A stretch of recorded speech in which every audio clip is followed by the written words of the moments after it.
Hello student, तो कैसे हैं आप लोग। आई होप आप लोग बहुत ही अच्छे होंगे। मैं अपने चैनल बायोलॉजी मस्ती फिटनेस में आप लोगों का तहे दिल से स्वागत करता हूं। आज हम लेके आए हैं 12th class biology chapter number 5 वंशागति का आणविक आधार का शॉर्ट में शॉर्ट नोट्स लेके आए हैं जो कि आपको बहुत ही यूजफुल साबित होगा। तो इसके परिचय के बारे में थोड़ा जान लेते हैं कि इसमें काची काची पढ़ना है। ठीक है, इसमें काची का पढ़ना है, डीएनए और आरएनए की संरचना के बारे में पढ़ना है, डीएनए पैकिंग के बारे में पढ़ना है, अनुवांशिक पदार्थ की खोज के बारे में पढ़ना है, आरएनए संसार के बारे में पढ़ना है ना। इतना ही इसमें पढ़ना है। ठीक है, तो सबसे पहले जानते हैं कि न्यूक्लिक अम्ल क्या होता है ना। कि न्यूक्लिक अम्ल जो होता है, सजीव में दो प्रकार के न्यूक्लिक अम्ल होता है। कौन कौन सा होता है? डीएनए या और आरएनए, यानी कि डिऑक्सी राइबो न्यूक्लिक अम्ल और राइबो न्यूक्लिक अम्ल। अधिकतर जीवों में डीएनए आनुवांशिक पदार्थ होता है ना। जो भी यूकैरियोटिक जीव है, यानी कि जो बड़ा जीव है जिसमें एटीएस प्रोटीन पाया जाता है, उसमें क्या होता है? अनुवांशिक पदार्थ कौन सा होता है? डीएनए। अनुवांशिक मतलब क्या होता है कि जो गुण पीढ़ी दर पीढ़ी ट्रांसफर होता है उसे क्या बोलते हैं? अनुवांशिक गुण। तो किसके द्वारा जाता है? तो डीएनए के द्वारा जाता है। लेकिन आरएनए क्या होता है? प्रोकैरियोटिक, यानी कि विषाणु में क्या होता है यह? तो अनुवांशिक पदार्थ होता है। आरएनए मुक्ता वाहक, अनुकूलक एवं उत्प्रेरक अणु का कार्य करता है ना। आगे देखते हैं हम लोग कि पॉलीन्यूक्लियोटाइड क्या होता है ना। पॉलीन्यूक्लियोटाइड क्या क्या होता है? तो इसके जानने से पहले हम लोग जान लेते हैं कि न्यूक्लियोटाइड क्या होता है ना। कि न्यूक्लियोटाइड के मिलने से क्या होता है? पॉलीन्यूक्लियोटाइड की संरचना का निर्माण होता है ना। तो न्यूक्लियोटाइड है ना, यानी कि डीएनए के इकाइयों क्या बोलते हैं हम लोग? न्यूक्लियोटाइड। डीएनए के इकाइयों क्या बोलते हैं हम लोग? न्यूक्लियोटाइड बोलते हैं। जब न्यूक्लियोटाइड आपस से मिलते हैं तो क्या बनते हैं? पॉलीन्यूक्लियोटाइड की संरचना का निर्माण होता है। एक एक न्यूक्लियोटाइड में क्या क्या चीज़ पाया जाता है ना। तो एक न्यूक्लियोटाइड में तीन तीन तरह का घटक पाया जाता है: नाइट्रोजन क्षार, पेंटोज शुगर एवं फास्फेट ग्रुप। नाइट्रोजन क्षार, पेंटोज शुगर और फास्फेट ग्रुप, इसी तीन चीज के मिलने से क्या बनता है? न्यूक्लियोटाइड का निर्माण होता है। ठीक है, तो न्यूक्लियोटाइड के जो घटक है, पहला घटक कौन सा है? नाइट्रोजन क्षार। तो नाइट्रोजन क्षार को कितने भागों में बांटा गया? दो भागों में, प्यूरिन और पैरिडीन। प्यूरिन को भी दो भागों में बांटा गया है, एडेनिन और ग्वानिन। पैरिडीन को भी दो भागों में बांटा गया है, साइटोसिन, थाइमिन और यूरेसिल, है ना। डीएनए में थाइमिन होता है, जबकि आरएनए में क्या हो जाता है? थाइमिन के स्थान पर यूरेसिल होता है। डीएनए का नाइट्रोजन क्षार क्या होता है? एडमिन, थाइमिन, ग्वानिन और साइटोसिन। डीएनए क्या नाइट्रोजन क्षार है, लेकिन आरएनए के नाइट्रोजन क्षार में क्या हो जाता है? थाइमिन की जगह पर क्या आ जाता है? यूरेसिल, यानी कि एडमिन, यूरेसिल, ग्वानिन और साइटोसिन किसका हो जाएगा? तो आरएनए का नाइट्रोजन क्षार हो जाएगा, है ना। आगे हम लोग देखते हैं कि नाइट्रोजन क्षार प्लस शकरा को मिलने से क्या चीज का निर्माण होता है? तो न्यूक्लियोसाइड का निर्माण होता है। न्यूक्लियोसाइड का निर्माण होता है। और न्यूक्लियोसाइड प्लस फास्फेट को मिलने से क्या बनता है? न्यूक्लियोटाइड, है ना। नाइट्रोजन क्षार, शकरा और फास्फेट के मिलने से क्या चीज का निर्माण होता है? तो न्यूक्लियोटाइड का निर्माण हो जाता है। दो न्यूक्लियोटाइड दो न्यूक्लियोटाइड 3-5 है ना, एस्टर बंधन से क्या होता है? जुड़ा हुआ रहता है। एकल श्रृंखला में क्या होता है? 5 फास्फेट समूह होता है। क्या होता है? 5 फास्फेट समूह होता है। दूसरे सिरे पर 3 OH हाइड्रोजन समूह से जुड़ा हुआ रहता है, यानी कि 5 to 3 है ना। किसका होता है? तो एकल स्टेन यानी कि सिंगल स्टेन रहता है, तो उसे क्या बोलते हैं? 5 to 3, यानी कि आरएनए। आरएनए का क्या होता है? 5 to 3, और डीएनए क्या होगा? 5 to 3 और 3 to 5। आगे हम लोग देखते हैं डीएनए का द्विकुंडलीय संरचना क्या होता है। डीएनए का ड्यू कुंडली मतलब क्या, यानी कि कुंडली कैसा सांप होता है उसी तरह से कुंडलन किया हुआ रहता है ना, दोहरा कुंडलन होता है ना। यह मॉडल जेम्स वाटसन एवं क्रिक के द्वारा 1953 में दिया गया था। यानी कौन सा, तो डीएनए का द्विकुंडलिंग संरचना जो है वाटसन और क्रिक के द्वारा दिया गया था। यह मॉडल क्या होता है, रोज लीड फेंड्रिन एवं मैसन मिल्सन के एक्सरे विवर्तन के आंकड़े पर आधारित था। यह चारगाप के नियम पर भी आधारित है। डीएनए दो पोलीन्यूक्लियोटाइड श्रृंखला का बना होता है। किसका बना होता है, तो दो पोलीन्यूक्लियोटाइड श्रृंखला का बना होता है। इसका आधार शर्करा फास्फेट का बना होता है एवं क्षार भीतर भी होता है। दोनों श्रृंखला एक दूसरे के प्रति समानांतर होता है, जिसकी सूचना 5'3' और 3'5 होती है। आगे हम लोग देखते हैं कि द्विकुंडली की क्या क्या विशेषता होता है ना। यानी कि जो डीएनए जो होता है द्विकुंडलित, इसका काची काची विशेषता होता है। दोनों रज्जुओं के क्षार आपस में हाइड्रोजन बंधन के द्वारा जुड़ा हुआ रहता है। यानी कि नाइट्रोजन क्षार जो है किस बंधन के द्वारा जुड़ा हुआ रहता है, तो हाइड्रोजन बंधन के द्वारा जुड़ा हुआ रहता है। एडमिन और थायमिन के बीच क्या होता है, हाइड्रोजन का डबल बंधन होता है। और ग्वानिन और साइटोसिन के बीच हाइड्रोजन का ट्रिपल बंधन होता है। कुंडली की पिच की लंबाई 3.4 नैनोमीटर होता है। प्रत्येक घुमाव में लगभग 10 नाइट्रोजन क्षार होता है तथा प्रत्येक दो क्षारों के बीच की दूरी कितना होता है, 3.34 नैनोमीटर आपको होता है। आगे हम लोग देखते हैं सेंट्रल डोग्मा का सिद्धांत, जो कि बहुत ही वीवीआई है ना। सेंट्रल डोग्मा का सिद्धांत किसने दिया था, वाटसन और क्रिक के द्वारा दिया गया था। इसके अनुसार जब डीएनए से डीएनए बनता है उसे क्या बोलते हैं हम लोग, प्रतिकृति बोलते हैं। डीएनए से क्या बनता है, आरएनए उसे क्या बोलते हैं, अनुलेखन बोलते हैं। और आरएनए से जैसे ही प्रोटीन बनता है उसे रूपांतरण बोलते हैं। अंग्रेजी में क्या बोलेंगे, डीएनए से डीएनए रिप्लिकेशन, डीएनए से आरएनए ट्रांसक्रिप्शन, आरएनए से प्रोटीन क्या, तो ट्रांसलेशन। ठीक है, आगे देखते हैं यूकैरियोटिक में डीएनए पैकिंग के बारे में कि जो डीएनए है कैसे पैक होता है। यूकैरियोटिक मतलब क्या होता है, बड़ा जीव जो आँख से आपको दिखता है, जैसे इंसान हो गया, जानवर हो गया, उसके शरीर में डीएनए किस तरह से पैक होता है ना। तो यूकैरियोटिक में डीएनए पैकिंग बहुत ही जटिल होता है। यह हिस्टोन नामक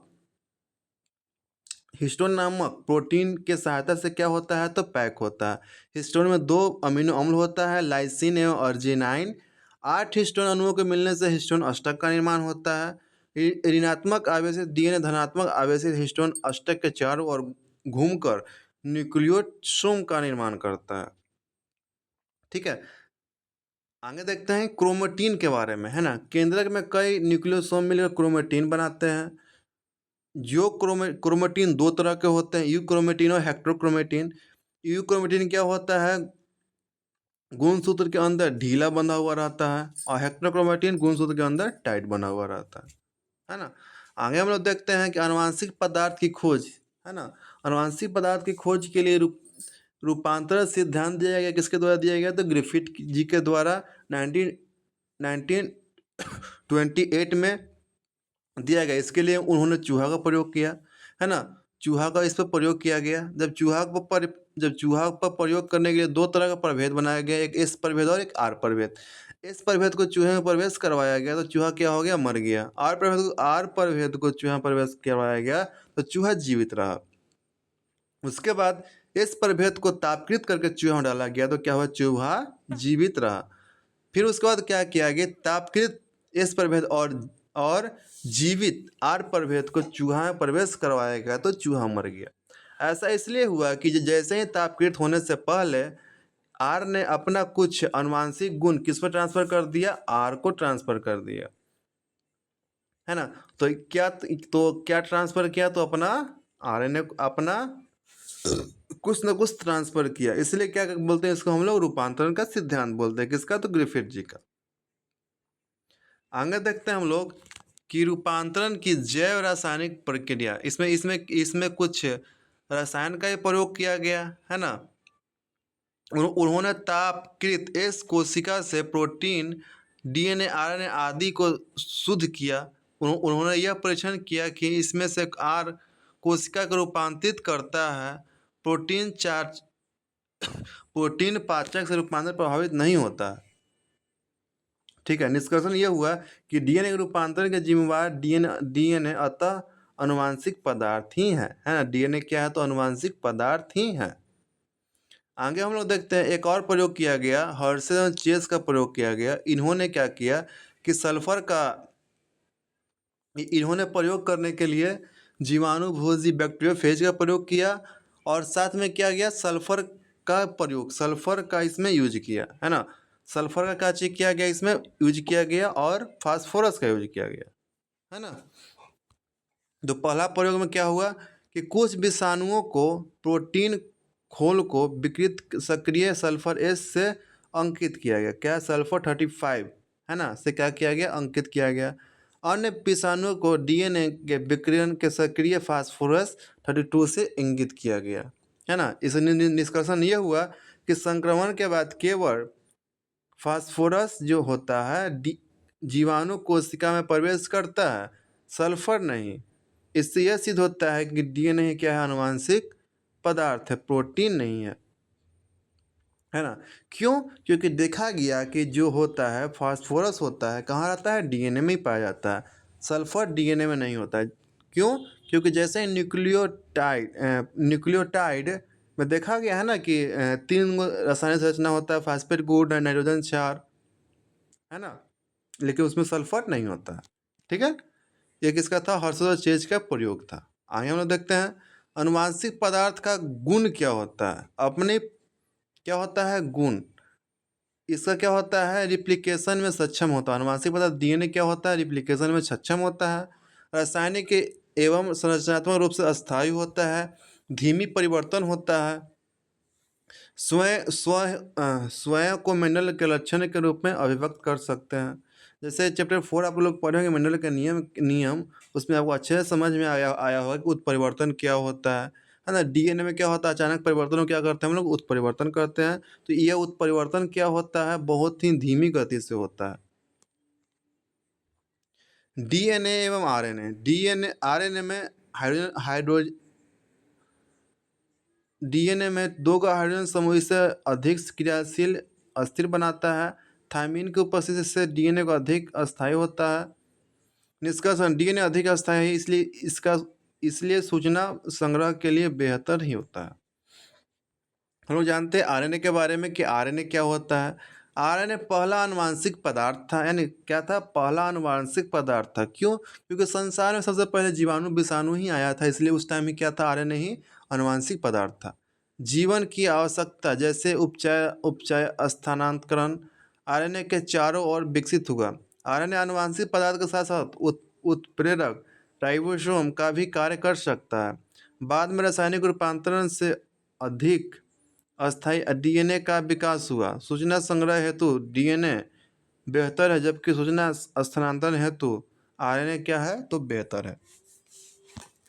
क्या है कि सबसे पहले जो था डीएनए, आरएनए क्या ही धरती पर आया, है ना। एग्जाम में आएगा कि सबसे पहला आनुवंशिक पदार्थ कौन सा है, तो आरएनए, डीएनए नहीं है।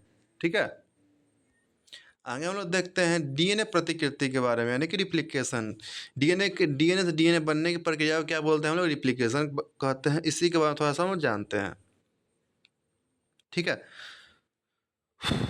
इस योजना के अनुसार डीएनए के दोनों रज्जु अलग होकर टेम्पलेट के रूप में कार्य करता है। किसमें क्या होता है, अलग अलग। पहले क्या होता है कि जैसे ही जनक से संतान में डीएनए जाता है तो पहले क्या होता है, अपना रूप रिप्लिकेट करता है, यानी कि अपने अपने जैसे नया डीएनए बनाता है। उसके बाद क्या क्या होता है, जनक से संतान में जाता है। तो विल्सन और क्लिक ने डीएनए के वाटसन और क्लिक ने डीएनए के द्विकुंडली संरचना के साथ ही इसकी प्रतिकृति की योजना भी प्रस्तुत की। इसके अनुसार क्या था कि डीएनए के दोनों रज्जु अलग होकर टेम्पलेट के रूप में कार्य करते हैं। प्रत्येक टेम्पलेट अपने लिए एक पूरक रज्जु का निर्माण करते हैं। प्रतिकृति के बाद अब बनने वाले हर डीएनए अणु में एक पैतृक और एक नया रज्जु होते हैं। डीएनए प्रतिकृति की इस विधि को अर्धसंरक्षित विधि कहते हैं। मतलब कि अर्धसंरक्षित पहले क्या होता है, रिप्लिकेट होने से पहले जो डीएनए जो होता है अर्धसंरक्षित विधि, यानी कि पहले आधा होता है, खुद वो क्या करता है, आधा होता है, और फिर क्या बनाता है, रिप्लिकेट करता है, नया डीएनए का निर्माण करता है। उसके बाद क्या होता है, जनक से कहाँ जाएगा, तो संतान में जाएगा। किस विधि के द्वारा, तो अर्धसंरक्षित विधि के द्वारा। एग्जाम में आएगा कि डीएनए रिप्लिकेशन किस विधि के द्वारा करता है, तो अर्धसंरक्षित विधि के द्वारा। ठीक है, आगे देखते हैं हम लोग। इसके लिए प्रयोग किया गया, हाँ, किसने किया था, मेल्सन एवं अस्टाल ने प्रयोग किया। उन्होंने क्या किया, तो ई कोलाइड को कई पीढ़ी तक यह ऐसे माध्यम विकसित किया जिसे भारी नाइट्रोजन, जिसमें भारी क्या था, नाइट्रोजन था, है ना। इस बैक्टीरिया के साथ डीएनए भारी नाइट्रोजन समाविष्ट हो गया। फिर इस बैक्टीरिया को सामान्य नाइट्रोजन वाले माध्यम में स्थानांतरित किया गया। निश्चित समय पर डीएनए निष्कासन कर उसके घनत्व की जांच की गई। तकनीक यह क्या था, फिर उसके बाद क्या क्या किया गया, उसको अपकेंद्रित किया गया, यानी कि घुमाया गया। तो क्या हुआ कि यह बैठ गया, है ना। तो इसे सिद्ध हो गया, है ना, इससे क्या हो गया, तो सिद्ध होता है। आगे हम लोग देखते हैं एक और प्रयोग किसका, तो मेल्सन एवं अस्टाल का प्रयोग देखते हैं, है ना।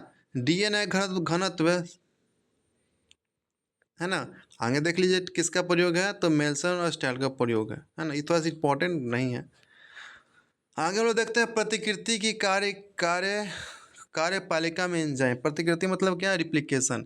रिप्लिकेशन में कौन कौन सा एंजाइम भाग लेते हैं, है ना। तो इसका मुख्य रूप से भाग इसमें मुख्य रूप से कौन सा एंजाइम भाग लेते हैं, तो डीएनए पॉलीमरेज एंजाइम है, जो डीएनए टेम्पलेट का एक नए न्यूक्लियोटाइड जोड़ता है। क्या करता है, नया न्यूक्लियोटाइड को जोड़ता है। उसके बाद है डीएनए पॉलीमरेज एंजाइम, केवल 5 सीधी दिशा में ही बहुलकरण कर सकता है। और एक महत्वपूर्ण एंजाइम है डीएनए लाइगेज एंजाइम, जो डीएनए को टुकड़ा करता है। क्या करता है, अलग अलग टुकड़ा करता है। आगे देखते हैं हम लोग अनुलेखन, यानी कि ट्रांसक्रिप्शन, यानी कि डीएनए से क्या बनना है, आरएनए। तो ये किस तरह से बनता है, डीएनए से आरएनए किस तरह से बनता है, इसके बाद थोड़ा सा हम देख लेते हैं, है ना।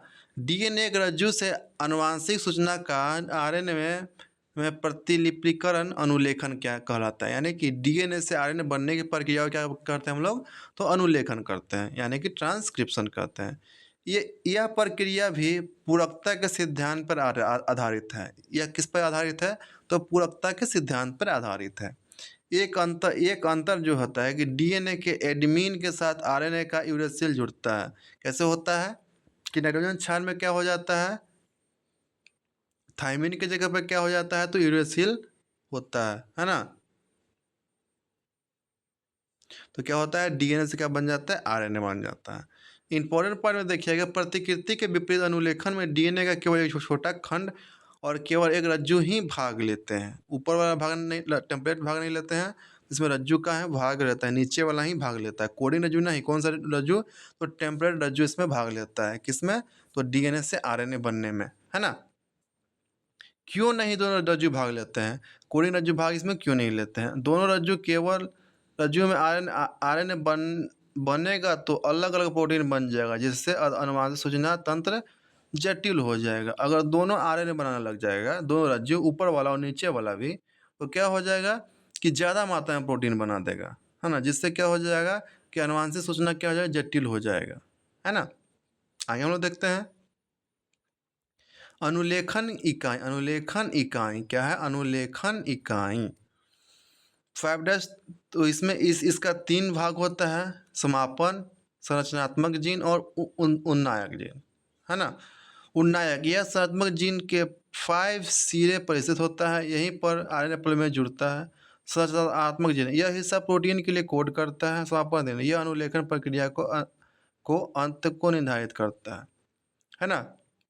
प्रमोटर से ही क्या होता है, तो डीएनए से आरएनए बनने की प्रक्रिया स्टार्ट होता है, और क्या हो जाता है, और टर्मिनेटर में क्या होता है, तो यहाँ पर अंत होता है। और संरचनात्मक जीन में क्या होता है, तो प्रोटीन के लिए कोड होता है ना।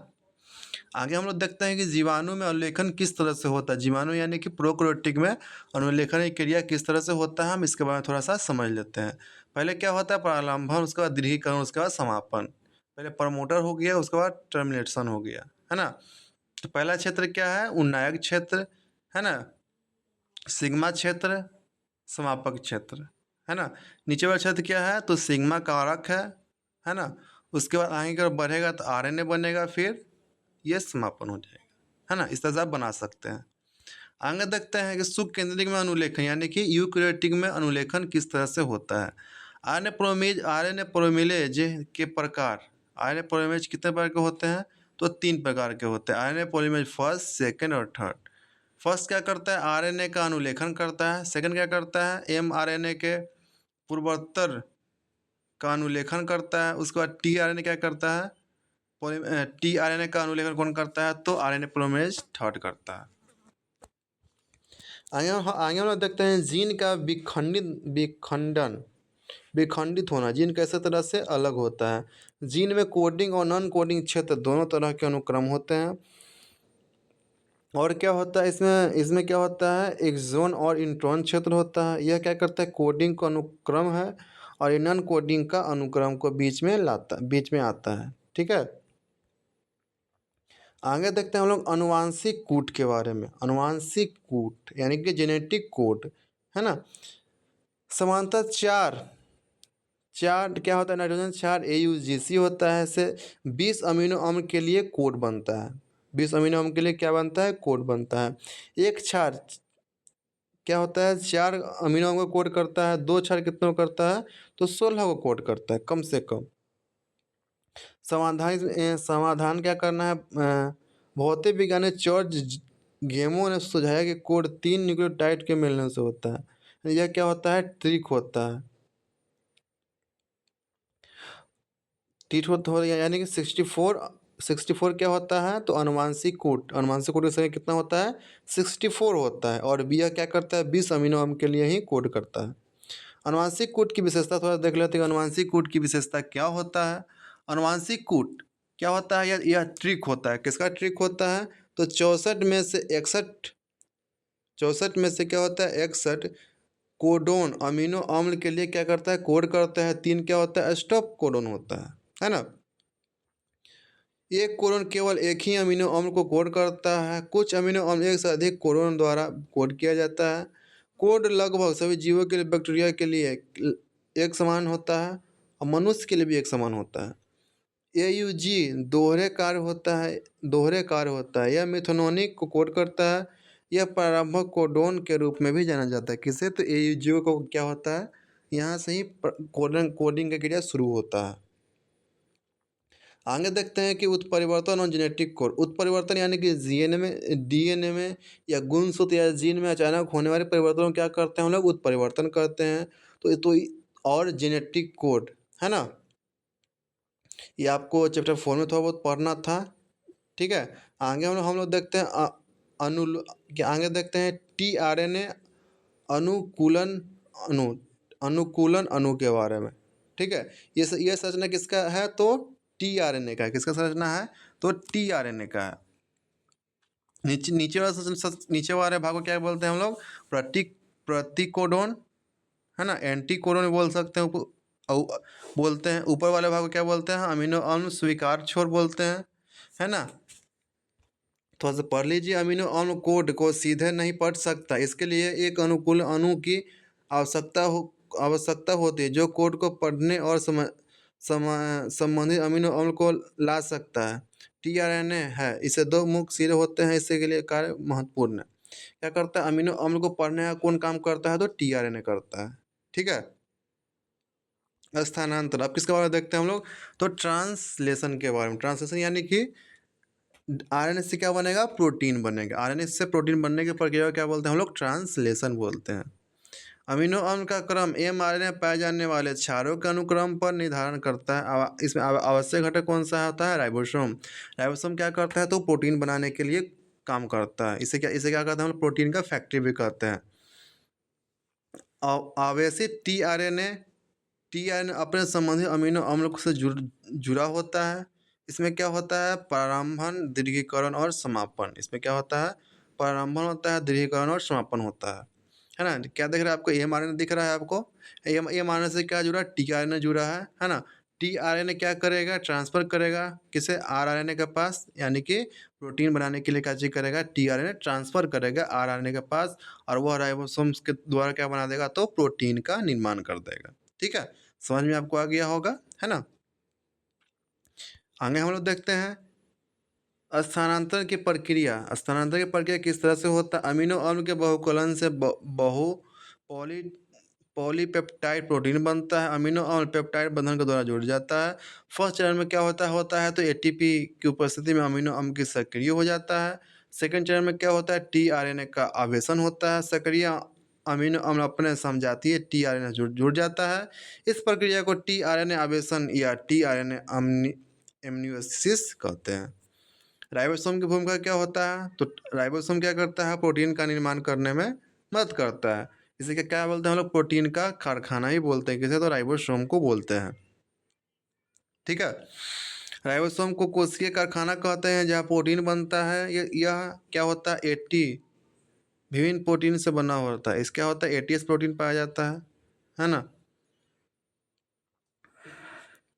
आगे हम लोग देखते हैं स्थानांतरण, यूटीआर, स्थानांतरण इकाई। ये माने वह भाग जो प्रोटीन बनाता है ना, उसे क्या बोलते हैं, स्थानांतरण इकाई बोलते हैं, है ना। दूत आरएनए का वह अनुक्रम जो प्रोटीन को लेखन करता है स्थानांतरण इकाई कहलाता है। इसके किनारे होते हैं आरंभ कूट रोध। ये माने कुछ अतिरिक्त अनुक्रम को स्थानांतरण नहीं कर पाता। तो इस बात इसको देख लीजिएगा। आगे हम लोग देखते हैं जीन अभियांत्रिकी का नियम। जीन अभियांत्रिकी का नियम, नियम का परिणाम पॉलीपेप्टाइड का निर्माण है, जिससे कई स्तर पर नियमों को नियमित किया जा सकता है ना। सुकेंद्रिक में मुख्य रूप से सुकेंद्रिक मतलब क्या, यूकेरियोटिक में नियमन किस तरह से होता है ना। अनुलेखन स्तर पर प्राणवीय अनुलेखन का निर्माण होता है ना। आगे आगे हम लोग देखते हैं लेक ऑपेरॉन का मॉडल। लेक ऑपेरॉन क्या होता है, वह अनुलेखन नियमित तंत्र का पहला ज्ञात मॉडल है ना। इससे खोज किसने किया था, जेबॉक और मोनोड ने किया था। किसका खोज, तो लेक ओपेरॉन का खोज किया था। लेक ऑपेरॉन में तीन घटक होते हैं, आइजीन उन्नायक क्षेत्र, एक प्रचारक और 3 संरचनात्मक जीन। ठीक है, लेकोपेरॉन जीन उसके उत्पाद क्या होता है। इसमें इसका 3 संरचनात्मक जीन क्षेत्र है ना। आई जीन के बारे में थोड़ा जान लेते हैं। यह प्रचालक के लिए दमनकारी प्रोटीन का कूट लेखन करता है। ठीक है, जेड जीन क्या है, बीटा क्या करता है, बीटा ग्लूटामेट का निर्माण करता है। यह कार्य करता है लैक्टोज को ग्लूकोज में ग्लूकोज को विघटित करता है। वाई जीन क्या करता है, बीटा ग्लूकोज के समानता का काम करता है ना। आगे हम लोग देखते हैं ये किसका, लेकोपेन का फोटो बनाया हुआ है। ए जीन है, वाई जीन है, जेड जीन, इस तरह का फोटो बनाया हुआ है। इसको आप देख लीजिएगा बुक में अच्छे से। आगे देखते हैं हम लोग वीवीआई टॉपिक, जिसका नाम है मानव जीनोम परियोजना। क्या है, तो मानव जीनोम परियोजना ह्यूमन जीनोम प्रोजेक्ट। इसे क्या बोलते हैं हम लोग, मेगा प्रोजेक्ट के नाम से बोला जाता है। इसका उद्देश्य क्या था कि मानव जीनोम में स्थित संपूर्ण डीएनए अनुक्रम का पता लगाना। इसका शुरुआत कब किया गया था, 1999 से 2003 तक इसका चला था, यानी कि 13 वर्ष का यह योजना था। इसमें क्या हुआ, मानव जीनोम में लगभग 3×10⁹ क्षार युग्म है। अनुमानित लगभग 9 मिलियन अमेरिकी डॉलर इसमें खर्च हुआ। साथ में क्या हुआ, इस परियोजना से प्राप्त विशाल आंकड़ों के संग्रह विश्लेषण और पुनः उपयोग के लिए एक नए क्षेत्र का विकास हुआ, जिसे क्या कहते हैं, जैव सूचना विज्ञान के नाम से भी जाना जाता है। ह्यूमन मानव जीनोम प्रोजेक्ट का मुख्य लक्ष्य क्या है, लगभग 20,000 से 25,000 सभी मानव जीनों के बारे में इसमें क्या लगाया, पता लगाया गया। इसमें कितना खर्च हुआ, 3 मिलियन रासायनिक क्षारों के अनुक्रम का निर्धारण हुआ। इस जानकारी के आंकड़ों के रूप में संग्रहित करना। साथ में क्या है, इस परियोजना पर नैतिक, कानूनी और सामाजिक मुद्दे पर विचार करना। इसका विशेषता क्या था? मानव जीवन परियोजना में क्षार युग्म युग्म है। कितना क्षार युग्म है? तो 1 इकाई दाएं सैकड़ा हजार, इकाई दाएं सैकड़ा हजार, बहुत सारा पढ़ लीजिए। 3164.7 है ना, क्षार युग्म है। अनुमानित जीन इकाई दाएं सैकड़ा हजार 30,000 है, जो पहले से अनुमान से बहुत कम है। लगभग 99% क्या होता है, सभी का जीन क्या होता है, समान होता है। और और क्या होता है, 0.1% क्या होता है, सभी का जीन अलग अलग होता है ना। आगे हम लोग देखते हैं डीएनए उंगली छापी के बारे में। यह दो व्यक्तियों के डीएनए अनुक्रम के बीच तुलना करने के लिए एक त्वरित विधि है। इसका श्रेय किसे जाना जाता है? लेजेक लेजेक जेफ्रीज लेजेक जेफ्रीज ने क्या किया था, इसका श्रेय जाता है। डीएनए अनुक्रम के कुछ विशिष्ट जगहों का विभिन्नता, इसे पुनरावृत्ति कहते हैं। यह पुनरावृत्ति डीएनए की उच्च श्रेणी के बहुरूपता प्रदर्शित करता है। यही बहुरूपता डीएनए उंगली छापी का आधार है। क्या है? तो आधार है। डीएनए प्रक्रिया का चरण क्या क्या था? इसमें चरण था, इस तकनीकी में सदन ब्लॉट का उपयोग किया जाता है। इसके विपरीत चिन्हित VNTR को प्रोब के रूप में प्रयोग किया जाता है। डीएनए क्या है, कुछ विशेषता है, इसके बाद देख लेते हैं थोड़ा बहुत, है ना। स्व विकृत चित्र के से प्राप्त एक्सरे फिल्म का विभिन्न प्रकार की पट्टियाँ दिखाई देती है। यह पट्टियाँ किसी व्यक्ति के डीएनए विशिष्ट रूप से होती है। चित्र से स्पष्ट है कि संगित व्यक्ति V का डीएनए प्रारूप स्तर से मिले डीएनए का मेल खा जाता है। यह तकनीकी समरूपी जुड़वा को जोड़कर जनसंख्या में किन्हीं भी दो व्यक्तियों में विभिन्नता होती है। आई होप ये शॉर्ट नोट्स आपको थोड़ा बहुत समझ में आया होगा, है ना। अगर आपको बहुत अच्छे से समझना है ना, बहुत अच्छे से टॉपिक बाई टॉपिक समझना है ना, तो आप इसको टॉपिक बाई टॉपिक पढ़ सकते हैं, है ना। उसका एक वीडियो आपको हम प्रोवाइड कर देंगे, अच्छे से कॉपी में नोट्स बनाकर लिख कर इसको प्रोवाइड कर देंगे। आई होप आपको थोड़ा बहुत समझ में आया होगा। ना समझ में आया तो 2 बार देखिए, 3 बार देखिए, 4 बार देखिए, थोड़ा बहुत समझ में आ जाएगा, है ना। इसी के साथ हम लोग मिलते हैं नेक्स्ट वीडियो में। तब तक आप लोग मस्त रहिए, फिट रहिए और अपने फैमिली के साथ स्वस्थ रहिए।